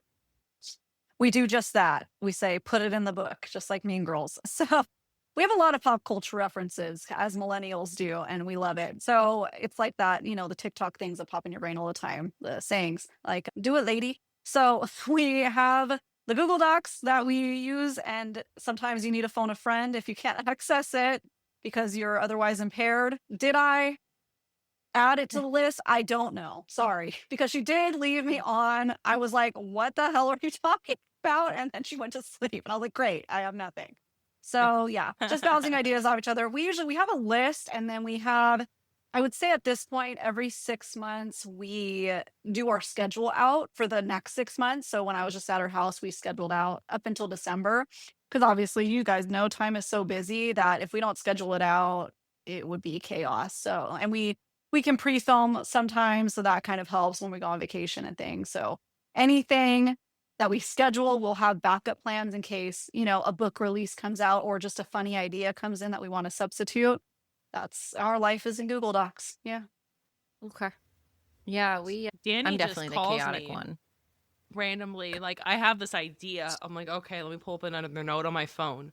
And she'll just like brain Yeah, we dumps. have a notes that share, Yeah. like She on just, the app, the notes app on Apple. It's a problem yes. for Or Michelle she'll just, mostly because I just tell her. she's I'll like, be I like, was just in the Michelle, I have this shower idea. and hear me out. Like, okay, let me just stop everything I'm doing, Danny. Some of the best ideas come to you in the shower. It's not my Yeah. fault that this happens. No. Exactly. We're driving. The number Mhm. of ideas I've had while driving, just Many. what am I Most to of do? them. Okay, so next Okay. question is, how do you balance your podcast life and your personal life? Where do you struggle most? Okay, I can take this one first. I just put here in my notes, not well, and that's it.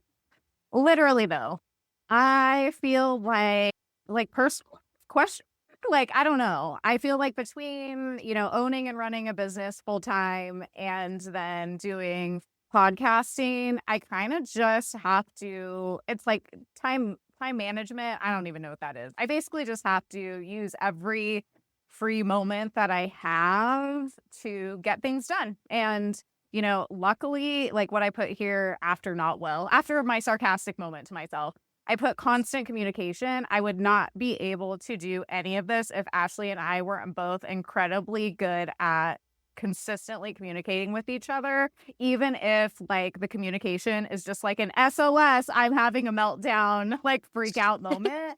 Like at least we're always like on the same page about what's going on. And I think just having, we're both really good about being understanding that we do have lives outside of podcasting too. And sometimes things come up. So it's like, I feel like Ashley's really good at like calming me down when I'm freaking out, when I'm like, okay, like, I had clients run an hour late tonight. I have, family coming into town early. My house is in chaos. And she's like, dude, chill. It's not a big deal. Like it'll get done when it gets done. It's not, don't worry about it. And then I try to be that same way for her. And I feel like that's literally like the only way that any type of quote unquote balance even is able to exist. Yeah, heavy relate. All right, Ashley, you tell us. Curious. Pre-film, pre-edit as much as possible. That's the only way we can stay consistent. So we usually will carve out a few hours every Monday to at least try to film 2 episodes a day, because we have either life come up or vacations that are planned. And if we didn't do that, we would not be able to get weekly episodes out. And then as far as like content, that we do to support the podcast, Instagram and stuff, we have like a flow that we do. And that helps us where, for instance, today we didn't get a post out for 5 o'clock. We are flexible. We can get it out in the morning because we just know what we found a good flow for us that we can delay things if life comes up. So that's how we've been able to balance things as best as we can, because it's, with consistency is everything when it comes to building a community. So yeah, I think that's been working enough. Yeah, we hear that. Definitely. Totally understand. It's a lot. Yeah, we do. We do. We totally understand. All right, let's switch to something a little bit more fun. We're going to switch from the heavy into some spicier questions, because we are a book club after dark, after all. So we've got to ask you, what is the spiciest book that you've ever read? Like make you blush type situation. What are we talking about here? Did you finish it in one sitting? Did you recommend it? What are our thoughts, feelings? What's the spiciest? So the spiciest book, this was really hard for me because I really like reading dark romance. So I feel like a lot of the books I read are spicy. So I was like, I don't even know really how to pick. But in the recent past, I'd say the spiciest book, I'm going to say books because it is a duology that I've read, is Shades of Ruin and Shades of Red by Willow Prescott. And the first book, Shades of, I'm like, now I'm getting confused. Shades of Red, I think is the first one, was actually recommended to me as part of that like 12 books, 12 months, 12 friends challenge where you have a friend recommend one book that you read per month and you just like go into it blind. And so I read it not knowing anything about it whatsoever. And it's basically like the best way I can describe it. And I try to shout it out as much as possible because Willow Prescott is amazing indie author and you need to go read her, is like if the show The Bear about, the chef and the show You about the serial killer, like made a baby. Like that's what this book would be about.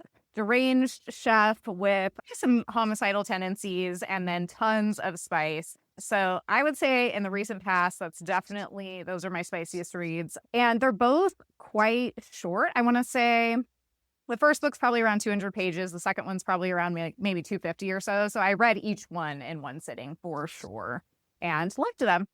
But I'm curious to see or hear Ashley's response because she definitely doesn't read as much romance as I do. All right. What's the spiciest? So Liz is my spice girl, as I call her. So I'm not as spicy. However, I thoroughly enjoyed, and it was by far the spiciest book I've ever read. It's called Kiss of the Basilisk, aka Split or Swallow by Lindsay Straube. What a fun time for all. It's a little unhinged, Yes. a lot of unhinged, but Very. there are some feminist themes woven throughout and a lot of female empowerment that we fully enjoyed. And we cannot wait to read Between Two Kings, which is the second book. Agree. Okay. Did you like I've been it? Did telling you read Michelle it? to read that one. Yeah. Oh my God. I haven't Yeah, read Like, it yet. buckle up. It's on my Yeah. TBR. Put on your And I've seatbelt. heard some good things about that book. So I definitely want to. The TBR list is forever long. Yeah.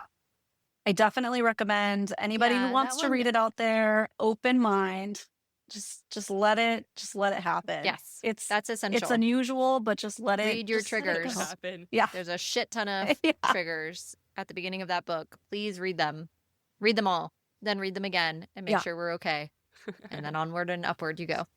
Liz, do I get your approval on that Awesome. spiciness? Yeah, I mean, I love Kiss of the Basilisk so much. And so for anyone who's been following Lindsay over at Oxford Lemon for a while, she did Serpent Summer, which was last summer. And so Ashley and I happened to be on a cruise together and decided to read, it was Split or Swallow back then, decided to read it as our buddy read on the cruise. And so, yeah, I always tell people, it's like, yeah, if you check the trigger warnings list, it sounds like something good to you that you want to read. Because sometimes people, I think, can get a little intimidated by a romance book that's that long. Because it's actually quite long. I want to say it's like over 500 pages. But it just, I mean, when I tell you I read the majority of that book, so my husband likes to gamble on cruises. And so he'd be like literally playing cards.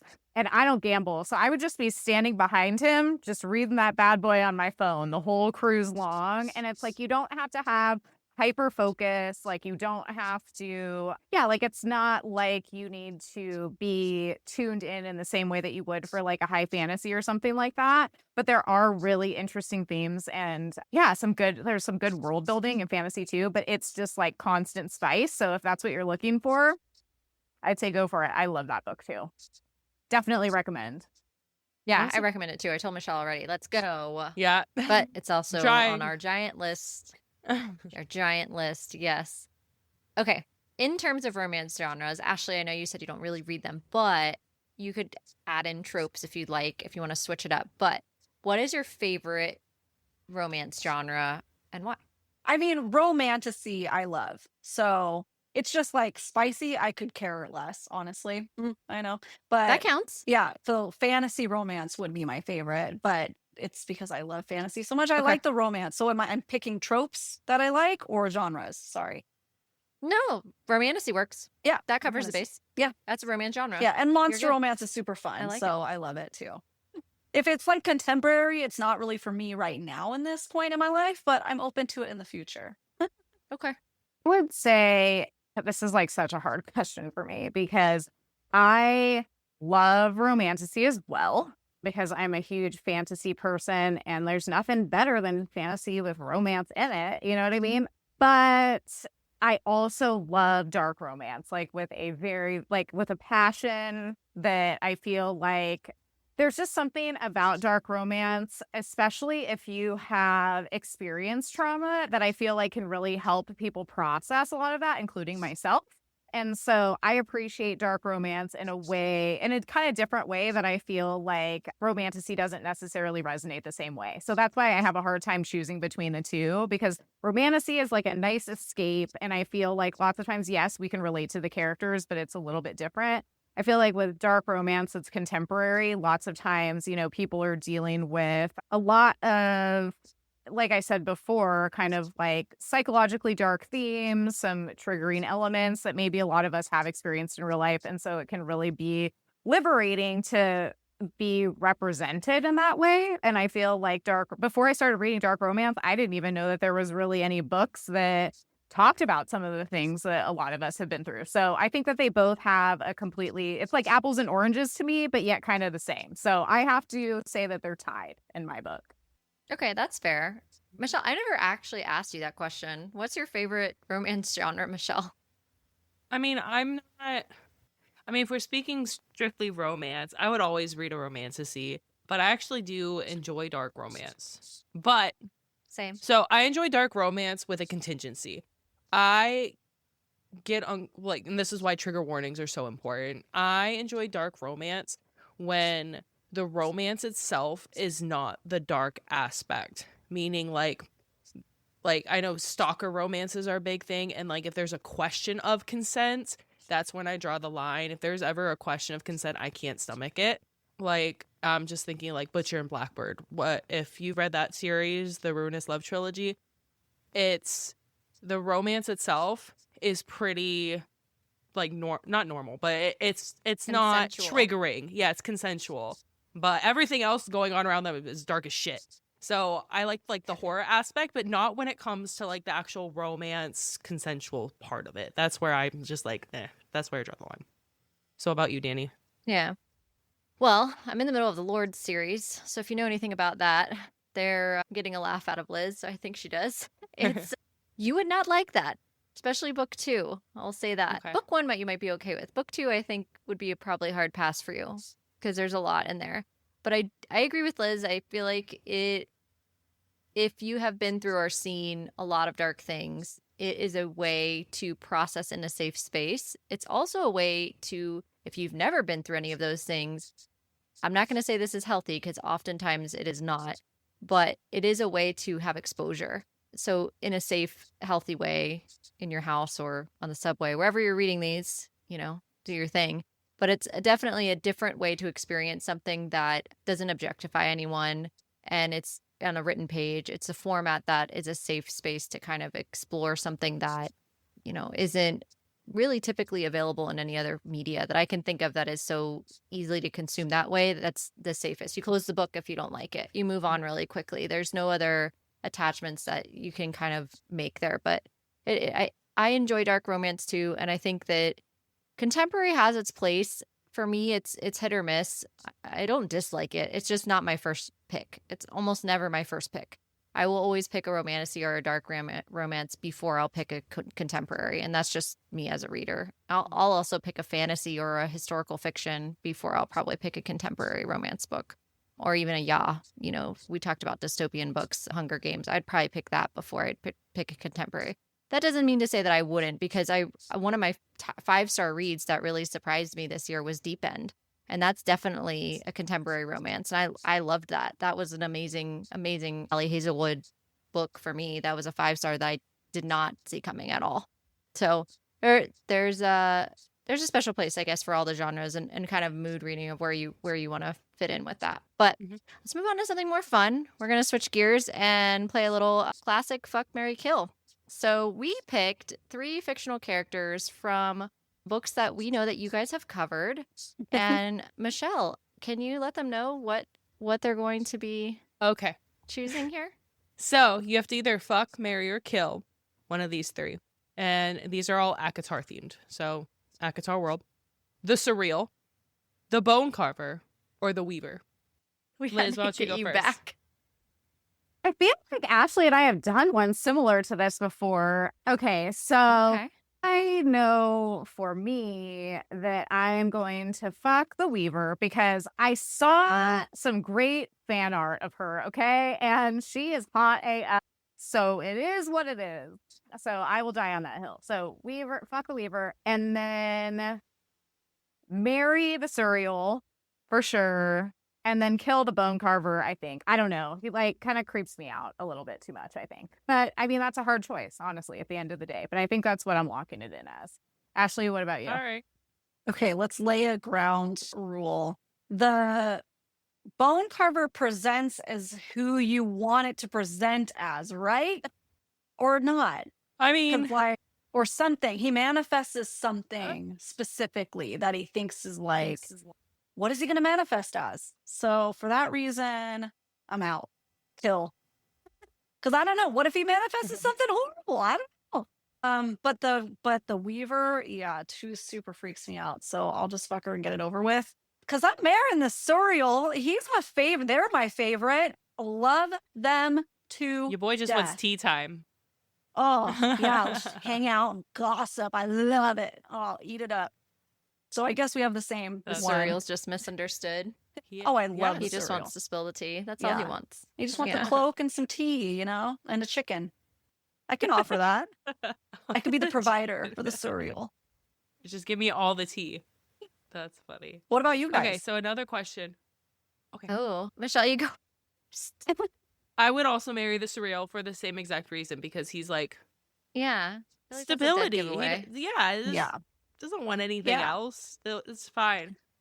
I would the Weaver, just that whole scene with the hair, and it reminded me of like some creepy like childhood story. I don't even know what it locked in my or unlocked in my brain, but it was just so creepy with the hair and the nails and then the just that whole thing. So I'm gonna say I'm gonna kill her, and I'm gonna hope the bone carver presents as something good. And if not, I'm I'll actually just gonna get do the over exact same thing because the Yeah. Weaver legitimately, my visual. So I don't know if you guys, when you read, like, can see your books. I'm hoping you can. Yeah. Like, I can like see what's written on the page. There's like, I guess there's like 50% of people who read, or 60% that like don't see anything. They see the words. They just see like the words on the page, and I'm like, well, that's, if that were me, I don't know if I would even love reading, because honestly, like, I like go off to another place. I'm somewhere else. I'm gone on a journey. You know. Mhm. I saw the Weaver, and she is not hot. I don't know what. Oh, you're gonna She's show like, us. let Oh, let that's me good. pull it up. Yeah, Exhibit Yes. A is coming in hot. Change my mind. Is that? Oh, I don't know. It's giving Grudge. So, and that was like my first horror movie growing up is The Grudge. I'm like, nope, with the hair, nope. maybe The Ring. I was getting The Ring vibes too. Mhm. Throwing it further back. Mm-hmm. Maybe it's not translating through the screens, but like, I don't know. Or maybe it's just me. Maybe I'm just like a sucker for like a fucking goth girl. You know what I mean? I don't know. But like, I'm telling you, she is hot. So I like I said, I'm dying on this hill. I will not apologize. We're here for it. Hey, we asked the question. It's our fault anyway. Like, we brought you down this road, so we're on the journey together. Okay. What is a spice, or what is a book scene? It doesn't have to be spicy. Either whatever scene you want that you would happily like reenact, I guess, with a significant other, or however you want to frame this question. We'll let you kind of loosely interpret this how you'd like. We'll start with you, Ashley. I want to say something cool like riding a dragon or a dragon picking me, but like I know that I'm gonna like pass out from the heights and freak out. I can't go that. It's not that I have a fear of heights, it's that I don't like heights and I'm scared of them. No, I just freak out and so I want to say something like that. So I'm gonna call me basic. I don't know, go with that chapter everybody loves in Mist and Fury. Chapter 54 or something like that. Go with that one. 55. 55. Yeah. Good soup. Let's go with that one. Okay. That's so funny. That is not what I expected you to say at all. That's so funny. I feel like we Oh. did a weird switchy thing right now. So I Oh. picked that I would want to jump into Frost and Starlight and spend Winter Solstice with the Inner Circle. That's what I put because Aw. I thought it would just be so sweet and lovely. And so that's what I picked. Yeah. Oh, That's a good fun. one. That is. That is a fun one. This is all ACOTAR themed Yeah. episode here that we got going on. I feel like it I mean- inadvertently has just I immediately went to Silver Flames and put your hands on the headboard, but Oh, hey. that's what Get I went. Do it, lady. You're like, here's something sweet. Just have some fun. everyone thinks it's book club after dark because of me, but it's really because of Michelle. Now you all know. You know the truth. Yeah. Yeah. What's yours, Danny? I'm just the in with one bed situation over here. It's not Ooh, my fault. yeah. It is not my fault. So there's a specific one there's one in Lights Out. We won't get into that too much. But there's Which one Wait. in No. No. No. You can't say which. Are we talking about the knife look, scene? no, just relax. Listen, I There's wanna one know. in I the told you, Mom. there's a specific scene in Plated Prisoner, actually. That Subject. for me, well, I'm changing it because this is the legit choice. This is Okay. the real one.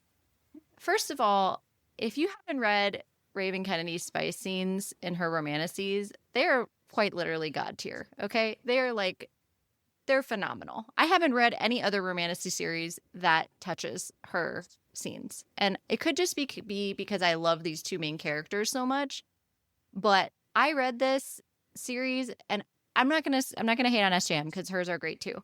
But when I read Raven Kennedy, there's a scene specifically with two. I don't want to give spoilers. There's two main characters that have a moment in a carriage, and if you know, you know. And I will leave it at that. They have a very good time in a carriage, and that is one that I know, Liz, that you love Plated Prisoners, so you will know what I'm talking about. Michelle has not read this yet. I've been trying to convince her. Hopefully, this will be icing on the cake. I often, when I'm talking about like the best written spice in romantasy, will most of the time mention Slade. I feel like there's just no MMC who does it better. So, hey, there we are. And yes, the carriage scene is iconic. I don't know that it's my favorite spicy scene in that series, but it's literally it's up there with the hands on the headboard scene for sure. And I'm a huge, like, out of all the MMCs from SJM, Cassian is my fave, one of my faves. So, yeah. Listen, I just need Azriel. His wingspan's the biggest. I need to know. And she has said that he is the freakiest of all of them. This is what I need. I need to know how big the wingspan is. That's what I'm looking forward to in Echo 6. Y'all thought After Dark was because of me. Now we know. I was going to say, Liz, so that scene is probably not my favorite of their story, but of like what I loved about that scene for those two characters was like his encouragement of her and how he's there for her. And that I think is like the critical part of why we talk about spice and what we love about romantasy and what we love about some of these things is like women writing about men in these books in a way that's all consensual and that considers the woman. It's just such a different vibe. And that scene in particular, while very graphic and open door, the dialogue that they're having is like one of the biggest reasons I love that scene. It's actually less about what's happening physically. That's a key part of it. But the dialogue that they have, that these characters have, and that Raven Kennedy writes these characters as, what makes that open door scene driving the plot and important to the story. It's not just about that. That's not the only key driver. So I encourage you all, again, please go read Plated Prisoners. If you have not read that series, it was definitely my 5-star series read for this year was Plated Prisoners by far. It was my favorite so far. Thank you, Liz and Ashley, so much for being our first podcast to come on the podcast. We've loved having you both here. It was super fun. I really enjoyed the dynamic of being able to talk kind of about podcast life. That's something we haven't been able to share kind of on the show. And so I think that was a really different thing to add in. It was obviously super fun talking books. We could do that forever. So we loved having you both here and getting to know you. Thank you so much for being a part of the show tonight. Yes, thank you guys so much for having us. We appreciate you taking time out of your day to come and hang out and let us be on your podcast. And I hope everybody comes and watches where you guys come on our podcast. 'Cause that was so much fun too. And we definitely need to do this again sometime. And make sure, if you haven't already, to follow Besties and the Books on Instagram. You guys have TikTok, YouTube, all those things. Just be, they're awesome. Thank you guys so much for coming onto our show. Just loved being here. And yeah, it was so nice to be able to talk to other podcasters because we haven't done this before either. So, hey, look at that. New things all around. Thank you so much again, Ashley and Liz, for coming on the show. Yes, thank you so much for coming on our podcast. We had so much fun talking all things bookish with you. Yeah, make sure to give them a follow at Besties and the Books podcast. Give them a follow. You can listen to their show and tune in now. So thank you, ladies, again for joining us. And Michelle, I think that leads us nicely into our wrap up of this episode and our mystery Q&A. All right, we're getting into the fall season. I want you to name me only three items that make you think of fall. These can be like food items like that you're nostalgic of, like things that you enjoy during this season that are like you like specifically. Okay. So I wouldn't necessarily think like nostalgia because fall actually wasn't like a big thing celebrated in my family at all. But when I think of fall, obviously it's pumpkin. That's like, we've already been making all the pumpkin things. I made pumpkin cinnamon rolls over the weekend. We've made pumpkin bread. We've made pumpkin. Yeah, already. Just because it's something fun to do. My daughter likes helping. And yeah, treats. Not to like. So definitely pumpkin is. Girl, you better send me that pumpkin cinnamon roll recipe. I will. I actually need to tweak it a little bit because I kind of messed up a little bit. And then you can have a dairy-free option with because I put cream cheese icing on top. I know how to sub all of that. So yeah. That's fine. And sunflowers. I love sunflowers. We are very fortunate in Orlando to be really close to a farm, Southern Hill Farms, who has all the festivals. They have their fall festival with their pumpkins, and they have this huge sunflower field. So you can take the most Instagrammable pictures ever. And we've been there during their spring festival too, and they're awesome. So sunflowers You've for expanded so much. They have. Over the years, we've gotten to watch them expand like so much. It's been really cool to watch, actually. Yeah. Yeah, it has. Every time we go, it's so like, that's something new. You had sunflowers, and cinnamon, pumpkins. or pumpkin baking. Yeah, I'd say pumpkin baking. And I would say coffee, but like the smell of it makes me nauseous. So I can't usually I'm a like PSL girly. Like I'm like the first to get PSL, pumpkin spice lattes. But I'm still hesitant with the smell. I don't want to risk it. Yeah. So, okay. But usually it would be pumpkin spice, like iced coffee. Maybe they can do like some kind of like a pumpkin frap or something, but without the coffee. But that's like a pumpkin vanilla or something. I feel like I just need to like pinch my nose and then just drink it. Those so I don't spell feels. Oh, it's awful. It's awful. Okay, so that's two. You said come up with three, or is no? Two? That was three. Because you did the baking, the Southern Hill Farms sunflowers, and the PSL that you can't have. Okay. All right. What are your three? Fair enough.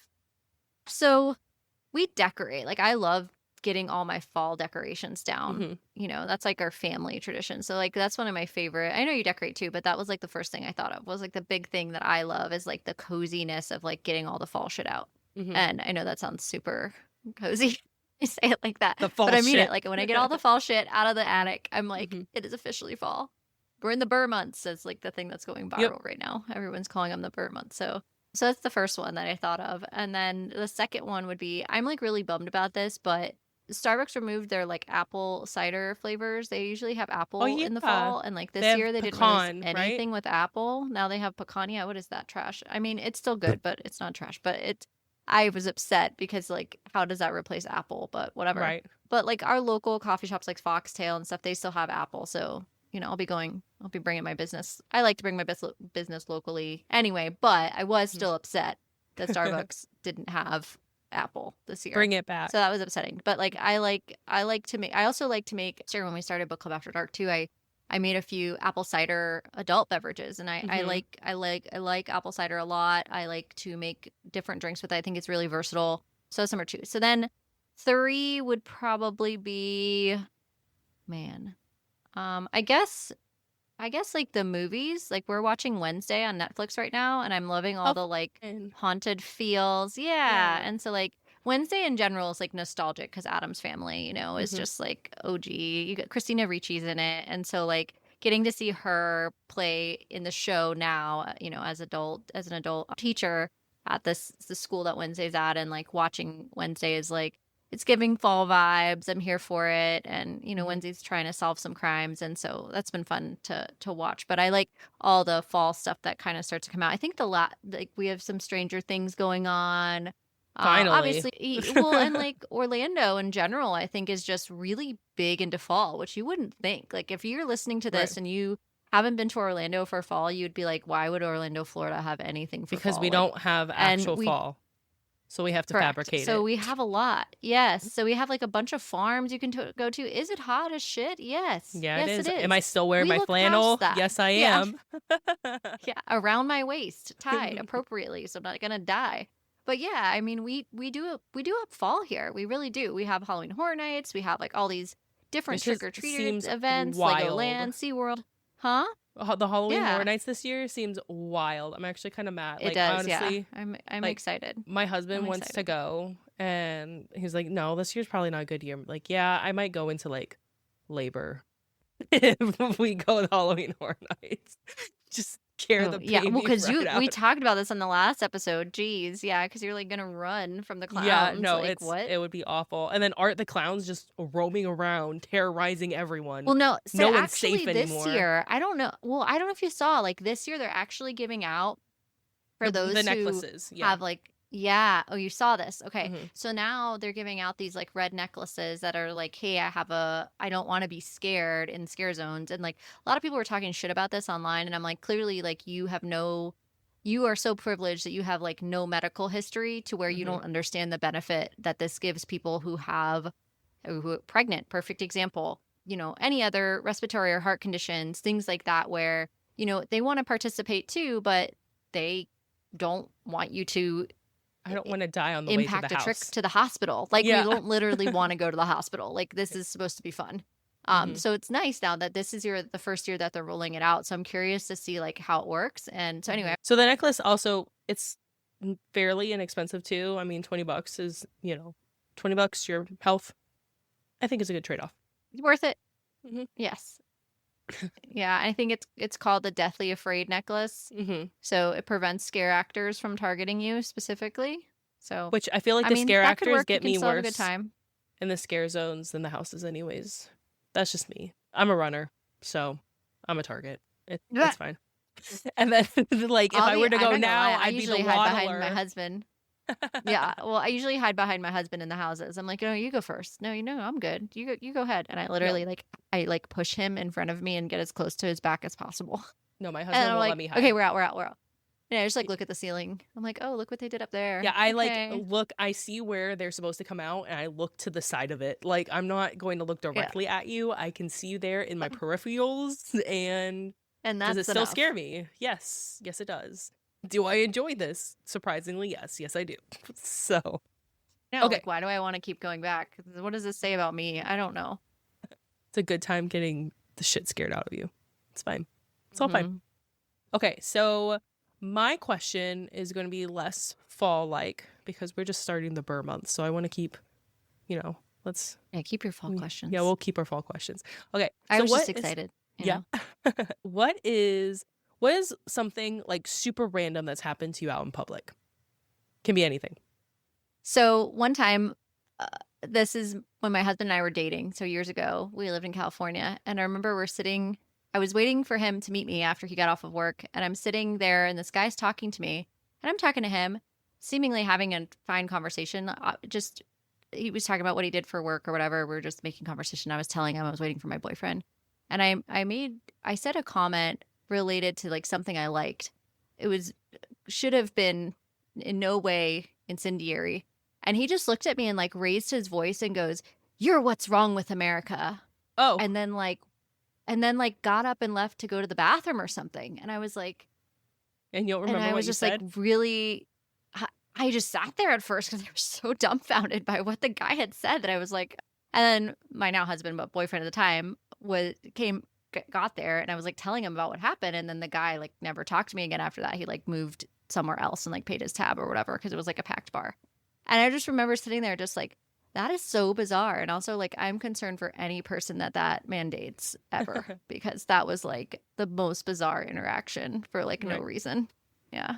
Because Okay. I think they had like Bachelor in Paradise on or something. And I was like, oh, I could watch that here or there. It was something very like innocuous. It was like something random like TV show. It was like nothing like that should have been. It was small talk. Like it was like, there wasn't, you know what I mean? Like I was just like, what?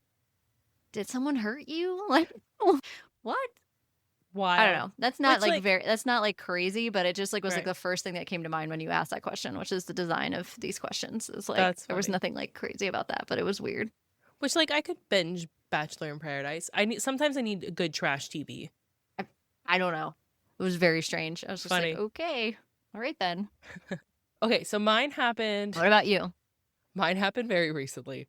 Oh, I'm in the store with my husband and my daughter. We're just shopping for groceries here.